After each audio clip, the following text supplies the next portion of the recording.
Hello guys, welcome back to my channel. আমার ব্লগে তোমাদের সবাইকে অনেক অনেক স্বাগত। তো আজকে অনেকদিন পর তোমাদের সাথে আমি একটা বড় ব্লগ শেয়ার করতে চলেছি। এমনিতে তো রোজ আমি মিনি ব্লগ পোস্ট করি, কিন্তু বড় ব্লগটা পোস্ট করা হয় না। তো আজকে বড় ব্লগ বানিয়েছি কারণ আজকে আমাদের বাড়িতে হচ্ছে লোকনাথ পুজো, তাই আমি ভাবলাম একটা বড় ব্লগ বানাই। তো এদিকে দেখো, মা আমার কাপড়টা এদিকে লাগিয়ে দিচ্ছে, কারণ আমাদের ঘরটা যেহেতু ছোট তাই সব পুজো আমরা এখানেই করে থাকি। তো এদিকে আমি স্নান করে চলে এসেছি। আর আমাদের পুজোটা না সেরকম বড় করে করা হয় না, ছোট করেই করা হয়। আর এদিকে বোন লোকনাথ বাবাকে দুধ দিয়ে স্নান করেছে। তো তোমাদের মনে হতে পারে আমাদের মূর্তিটা এত ছোট কেন। দেখো, ছোট বা বড় মূর্তি সেটা ম্যাটার করে না, ম্যাটার করে কে কতটা মন দিয়ে পুজো করছে। তারপর দুধ দিয়ে স্নান করানোর পর একটা বাটিতে জল, চন্দন, ফুল, দুব্বা এগুলি দিয়ে বাবাকে ভালো করে স্নান করানো হলো। তারপর টাওয়াল দিয়ে মুছে ওনাকে ওনার আসনে বসানো হলো। তো এদিকে বোনকে আমি বললাম, তুই সব কিছু ফুল টুল দিয়ে সাজিয়ে নে, আর এদিকে আমি সবগুলি ফল কেটে কুটে রেডি করছি। তো চলো।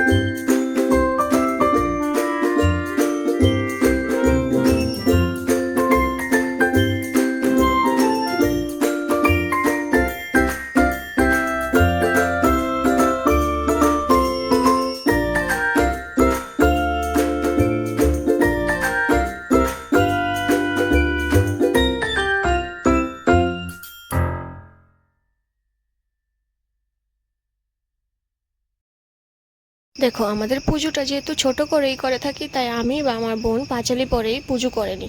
তো তারপর পুজো আমাদের এদিকে কমপ্লিট হয়ে গেছে। পুজো হয়ে যাওয়ার পর আমার প্রচণ্ড খিদে পেয়েছিল, কারণ সকাল থেকে তো উপোস ছিলাম, তাই ভাত খেয়ে নিচ্ছি।